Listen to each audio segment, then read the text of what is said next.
नमस्कार, आप देख रहे हैं न्यूज 31 और मैं हूं आपके साथ पूनम। हल्द्वानी तहसील स्थित सब रजिस्ट्रार कार्यालय में ऑनलाइन पेपरलेस रजिस्ट्री और यूनिफॉर्म सिविल कोड के तहत विवाह पंजीकरण तथा वसीयतनामा को कॉमन सर्विस सेंटर CSC के माध्यम से करने के निर्णय के विरोध में 2 दिवसीय प्रदर्शन किया जा रहा है। इस विरोध प्रदर्शन में दस्तावेज लेखक संघ, स्टाम्प वेंडर्स एसोसिएशन और बार एसोसिएशन हल्द्वानी शामिल है। प्रदर्शनकारियों की प्रमुख मांग है कि रजिस्ट्री और अन्य कानूनी दस्तावेजों से जुड़ी पुरानी व्यवस्था को यथावत रखा जाए ताकि आम नागरिकों को किसी प्रकार की असुविधा न हो और इस व्यवसाय से जुड़े लोगों का भी रोजगार सुरक्षित रहे। उनका कहना है कि यदि यह प्रक्रिया पूरी तरह ऑनलाइन हो जाती है तो इससे धोखाधड़ी की संभावना भी बढ़ सकती है। दस्तावेज लेखकों और अधिवक्ताओं का कहना है कि ऑनलाइन रजिस्ट्री में विक्रेता दबाव में आ सकता है, जिससे लेन देन में अनियमितताओं की आशंका बनी रहेगी।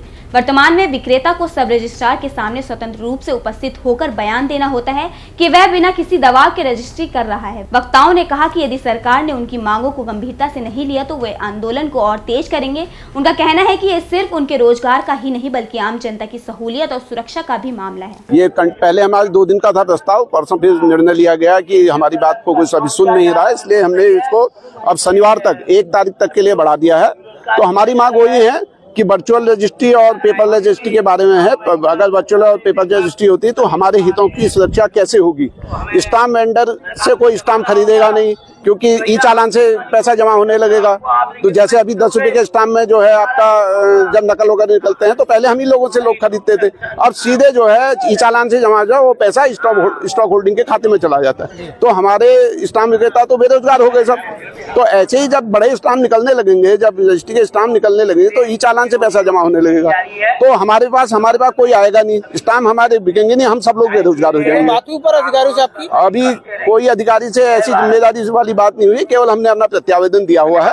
अब उन्होंने कहा हम उसको आगे भेज रहे हैं। अब आगे जब भेजेंगे तो क्या होगा उसके बारे में हम जब आगे निर्णय आएगा तो लिखित रूप से तो फिर हम आगे बताइए। सुनील कुमार पंत। आज हमारा 3रा दिन है और हमें सहयोग मिल रहा है। सारे हमारे सहयोगी लोग इकट्ठे हुए हैं कि ई स्टाम्प का जो प्रक्रिया गवर्नमेंट ने बिना हमें परिश्रम में लिए हुए लागू कर दिया गया है, इसका हमारे द्वारा विरोध कर रहे हैं। और सर एक समस्या और भी है, हमारे जो स्टाम्प विक्रेता हैं पुराने, पहले हमारा लाइसेंस 3-3 साल के लिए रिन्यूअल होता था। अब ये गवर्नमेंट द्वारा हर वित्त वर्ष में 1 साल के लिए किया जा रहा है। इसकी प्रक्रिया लंबी कर दी इन्होंने, इसका भी हमारा द्वारा विरोध किया जा रहा है कि पूर्व की भांति इसको भी 3-3 साल के लिए कर दिया जाए। आपको नुकसान क्या हो रहा है? नुकसान सर हर बार जो है ऑनलाइन 2-2 ढाई महीने लग जा रहे हैं उसकी प्रक्रिया में। फिर उसके बाद हर बार ये स्टॉक होल्डिंग जाना पड़ता है, 2-4 दिन वहाँ लग जाते हैं। इसलिए कि पूर्व भांति की तरह इसको 3 साल के लिए कर दिया जाए नवीनीकरण की प्रक्रिया। क्या नाम है आपका? उमेश चंद सनवाल।